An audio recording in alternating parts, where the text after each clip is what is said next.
Hello everyone, welcome back to my YouTube channel. तो देखो, आपकी जो त्रैमासिक परीक्षाएं हैं क्लास 12th हिंदी का, तो उसके लिए आपके जो क्वेश्चन बैंक है वो जारी कर दिए हैं। ठीक है, तो मैं आपको बता रही हूँ कि आप लोग अभी तक अगर आपने कुछ नहीं किया तो सिर्फ आप क्वेश्चन बैंक को कर लो। ठीक है, आप ब्लूप्रिंट के अकॉर्डिंग पढ़ाई करो। त्रैमासिक परीक्षा के लिए सभी सब्जेक्ट के, क्लास 9 to 12, क्लास 9th के लिए, क्लास 10th 11th 12 सभी क्लास के लिए, सभी सब्जेक्ट के लिए, ऑल सब्जेक्ट। आप सबसे पहले ब्लूप्रिंट को देखो, फिर उसके बाद जो आपके क्वेश्चन बैंक जारी हुए हैं, ठीक है, क्वेश्चन बैंक जारी हुए हैं उनमें से ही आपका पेपर बनने वाले हैं, उनमें से ही आपका पूरा का पूरा पेपर बनेगा। तो उसको आप लोग देखो अच्छे से। ठीक है, क्वेश्चन बैंक को पढ़ो, डाउनलोड कर लो। मैंने वीडियो बना दी है कि आप किस तरीके से गूगल पर जाकर डाउनलोड कर सकते हो प्रश्न बैंक। ठीक है, और हाँ, जितने भी ऑब्जेक्टिव क्वेश्चंस दिए हैं, ठीक है, आपके, तो उन सभी को कर लो। जितने भी 2 अंक के प्रश्न दिए हैं, जो आपके सब्जेक्ट मतलब जो आपके सिलेबस आ रहे हैं त्रैमासिक परीक्षा में, उतना कर लेना। ठीक है, तो कंफर्म है, मतलब आपके सभी क्वेश्चन उसी में से देखने को मिल जाएंगे। तो चलो, आज अपन ये पार्ट 1 वीडियो होने वाली है। आज अपन इसमें करेंगे सही विकल्प का चयन कीजिए। ठीक है, सही विकल्प करेंगे। आप लोग भी इसका आंसर देते चलना। ठीक है, कमेंट में बताना अगर आपको आ रहा है, क्योंकि आप लोग भी करते जाओ, जिससे आपका भी रिवीजन हो जाए। जैसे फर्स्ट क्वेश्चन है इंपॉर्टेंट, सभी जितने भी ये क्वेश्चन मैं आपको बता रही हूँ सभी इंपॉर्टेंट क्वेश्चन होने वाले हैं। ठीक है, तो हालावाद के प्रवर्तक कवि हैं, तो हालावाद के जो प्रवर्तक कवि हैं वो कौन है? हरिवंश राय बच्चन जी है। ठीक है, हालावाद के प्रवर्तक कवि कौन है? हरिवंश राय बच्चन जी है। उसका सेकंड क्वेश्चन है, दिन जल्दी जल्दी ढलता है गीत बच्चन के किस काव्य संग्रह से लिया गया है? तो किससे लिया गया है? निशा निमंत्रण से लिया गया है। स्क्रीनशॉट ले लीजिए या फिर आप इधर ही याद करते जाना। ठीक है, हरिवंश राय बच्चन जी का जन्म कब हुआ था? तो कब हुआ था? 1907 ईस्वी में हुआ था। उसके बाद नेक्स्ट क्वेश्चन है, हरिवंश राय बच्चन का जन्म कहाँ हुआ था?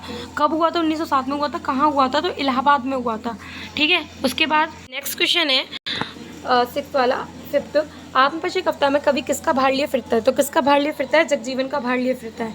उसके बाद आत्मपरिचय कविता में कवि जीवन में क्या लिए फिरता है? तो क्या लिए फिरता है? स्नेह। ठीक है, उसके बाद है नेक्स्ट, आत्मपरिचय कविता में कवि बच्चन किसका पान किया करते हैं? तो स्नेह सुर का पान करते हैं।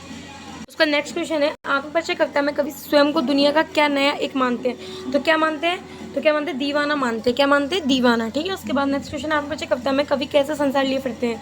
तो कैसा?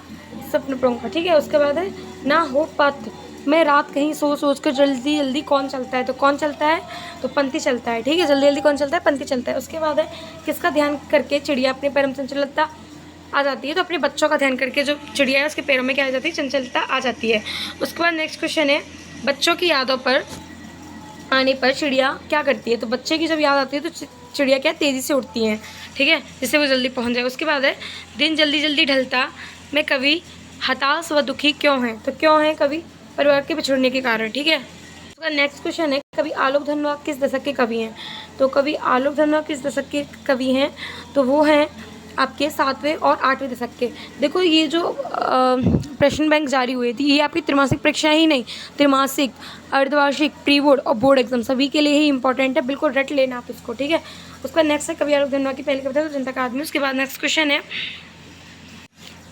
छत से गिरने पर बच्चे के बाद बचने के बाद बच्चे बन जाते हैं, क्या बन जाते हैं? और भी निडर हो जाते हैं। ठीक है, पतंग कविता किसके लिए प्रसिद्ध है? तो पतंग कविता किसके लिए प्रसिद्ध है? तो इसका हो जाएगा आपका ऑप्शन नंबर सा, बिंब विधान के लिए। तो पतंग कविता बिंब विधान के लिए। ठीक है, उसके बाद है, पतंग उड़ाते बच्चे किसके सहारे? तो रंध्रों के सहारे भी उड़ते हैं। मात्रिक छंद का उदाहरण है, तो क्या हो जाएगा? सोटा छंद हो जाएगा। उसके बाद माधुर्य काव्य गुण किन रसों में पाया जाता है? तो श्रृंगार रस में पाया जाता है। उसके बाद काव्य गुणों की संख्या कितनी मानी गई है? तो काव्य गुणों की संख्या 3 मानी गई है। उसके बाद नेक्स्ट क्वेश्चन है, जिस काव्य गुण विशेष के कारण सहृदय का चित्त व्याप्त हो जाता है, अर्थात पूरा राम रमा जाता है, उसे क्या कहते हैं? उसे प्रसाद गुण कहते हैं। ठीक है, क्या कहते हैं? प्रसाद गुण कहते हैं। उसके बाद नेक्स्ट क्वेश्चन है, भक्तिन पाठ लिखा गया है। तो भक्तिन पाठ क्या है? कहानी, आलेख, लेखा चित्र या लेख? इंपॉर्टेंट क्वेश्चन है, ये आपका रिपीट हो, मतलब ये आपका प्रीवियस में पूछा गया था। तो क्या है? लेखा चित्र। उसका नेक्स्ट क्वेश्चन है, जेठौत का पुत्र मतलब अर्थ होता है तो जेठ का पुत्र। भक्तिन का वास्तविक नाम लक्ष्मण था। भक्तिन गले में क्या पहनती थी? कंठी की माला पहनती थी। महादेवी वर्मा इंपॉर्टेंट कवित्री है, इनको याद कर लेना, इनका जीवन परिचय वगैरह रचनाएं। ठीक है, तो महादेवी वर्मा का जन्म कब हुआ था? तो कितने वर्ष पे हुआ था? 1907 में हुआ था। यामा काव्य संग्रह है महादेवी वर्मा का। और उसके बाद बाजा दर्शन पाठ के लेखक हैं, तो कौन है? जैनेन्द्र कुमार हैं। और उसके परख उपन्यास के लेखक हैं, तो जो परख उपन्यास के लेखक हैं वो भी जैनेन्द्र कुमार हैं। उसका परचेजिंग पावर का अर्थ है खरीदने की शक्ति। बाजार का जादू चढ़ने का अर्थ है तो क्या है, आकर्षक वस्तुएं, ठीक है। तो इसका क्या हो जाएगा, आकर्षक वस्तु हो जाएगा। उसके बाद है बाजार दर्शन का पाठ का केंद्रीय भाव है बाजारवाद। काले में का पानी दे के जो लेखक है वो कौन है, धर्मवीर भारती हैं। उसके बाद नेक्स्ट क्वेश्चन है, वे विभिन्न शब्द जिनका स्रोत संस्कृत नहीं है भारत में ग्रामीण क्षेत्रों में बोले जाते हैं तो क्या, कहाँ, क्षेत्रीय शब्द। क्षेत्रीय शब्द, निपात शब्द, तकनीक शब्द सभी इंपॉर्टेंट होते हैं, क्वेश्चन बनता है इनसे, ठीक है। एक निपात शब्द नहीं बताना है, जो निपात शब्द नहीं है तो काश, ठीक है। तो उसके बाद सिल्वर पेंटिंग, मनोश्याम जोशी। ईश्वर बाबू अपने आदर्श मानते थे, कृष्णदा को मानते थे। ईश्वर बाबू मूलतः रहते थे कहाँ, ईश्वर बाबू कहाँ रहते थे, कुमाऊं, ठीक है। ईश्वर बाबू सर्वप्रथम किस पद पर नियुक्त हुए, तो सहायक क्लर्क। उसका ईश्वर बाबू का पूरा नाम क्या था, तो वाईडी पंत, उनको वाईडी पंत कहते थे, ठीक है। उसके बाद है, पूरा नाम क्या है, वाईडी पंत है।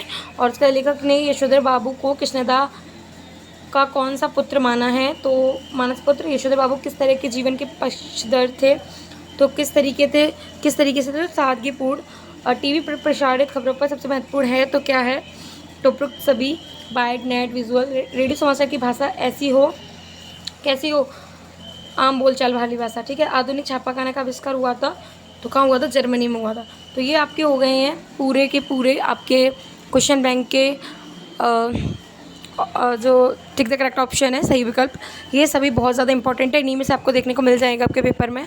और भी सब्जेक्ट के लिए आप लोग सब्सक्राइब कर लीजिए मेरे चैनल को, ठीक है। मैं और भी वीडियोस वगैरह अपलोड कर दूंगी।